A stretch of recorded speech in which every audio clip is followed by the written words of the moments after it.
जो लोग वास्तु विशेषज्ञ हैं और काफ़ी समय से वास्तु कर रहे हैं, उन लोगों को ये बात अच्छे तरीके से मालूम है कि जब कभी एक ऐसा घर वो विज़िट करते हैं जहाँ पर वास्तु वाइज़ बहुत मेजर डिफेक्ट होते हैं, तो उनकी एनर्जी जो है इससे बहुत ज़्यादा प्रभावित होती है।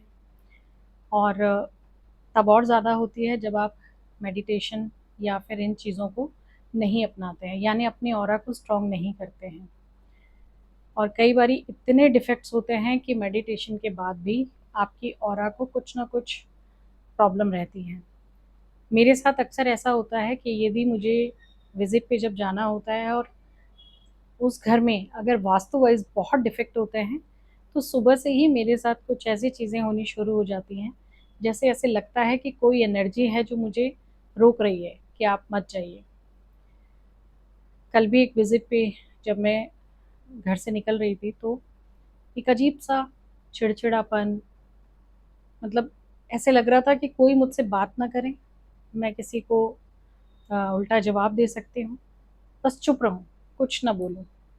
मतलब मुझे खुद नहीं समझ आ रहा था कि ऐसा क्यों हो रहा है। लेकिन जब मैं विज़िट पे पहुँची, तो उस घर की स्थिति को देखते हुए मुझे लगा कि इतने डिफेक्ट्स के बाद भी ये लोग यहाँ पे रह रहे हैं, तो ईश्वर का बहुत बड़ी ब्लेसिंग्स हैं।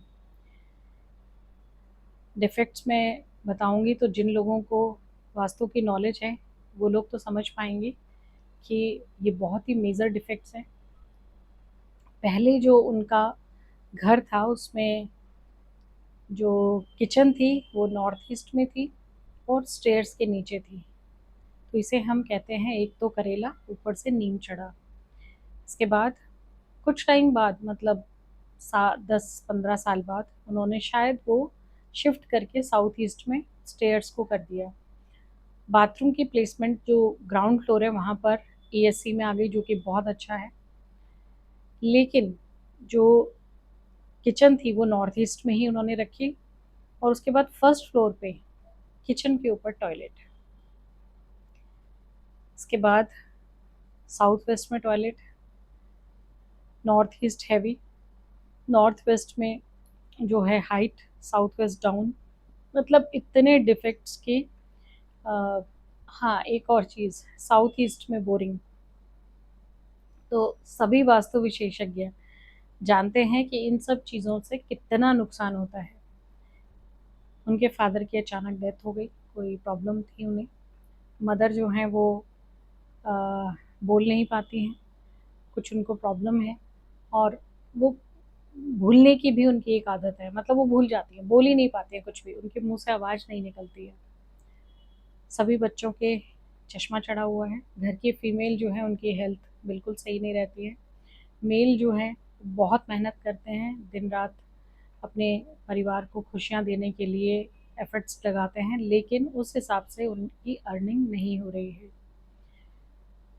देखिए, यदि आपके घर में भी ये 4 directions, south east, north east, south west, north west, ये मेजर डायरेक्शंस हैं। अगर यहाँ पर किसी भी तरह का कोई वास्तु डिफेक्ट है, नॉर्थ ईस्ट में अगर टॉयलेट है, स्टेयर्स है या कट है, साउथ ईस्ट में कोई गड्ढा है, साउथ वेस्ट में कोई गड्ढा है, बोरिंग है या कोई कट है, या नॉर्थ वेस्ट में कोई गड्ढा है, लिफ्ट है, कट है, तो ये वास्तु डिफेक्ट्स हैं। तो इन्हें आपको ठीक कराना चाहिए। अगर आपको सही एक वास्तु विशेषज्ञ नहीं मिल पा रहा है, तो इसके लिए आप एक उपाय कर सकते हैं।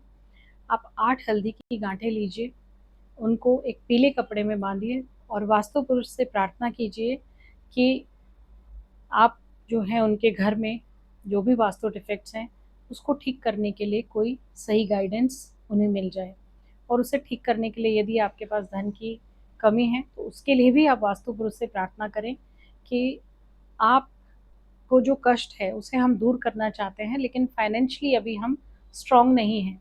तो हमें आप कुछ ऐसा कीजिए कि हमारे पास धन आने का कुछ मार्ग बने और हम इस चीज़ को ठीक करा पाएँ। और इन 8 हल्दी की गांठों को आप अपने मंदिर में रख दीजिए। भगवान से प्रार्थना कीजिए कि जब तक हमारा वास्तु ठीक नहीं होता है, आप हम पर अपनी कृपा दृष्टि बनाए रखें। हमारे घर में इन दिशाओं में जो भी नेगेटिविटी है उसके कारण कोई नुकसान ना हो, आप अपना आशीर्वाद बनाएं। और जब आपको कोई वास्तु विशेषज्ञ की सलाह से आप इसे ठीक करा लें, तो ये हल्दी की गांठें आप मंदिर में गणेश जी के आगे रखाएं।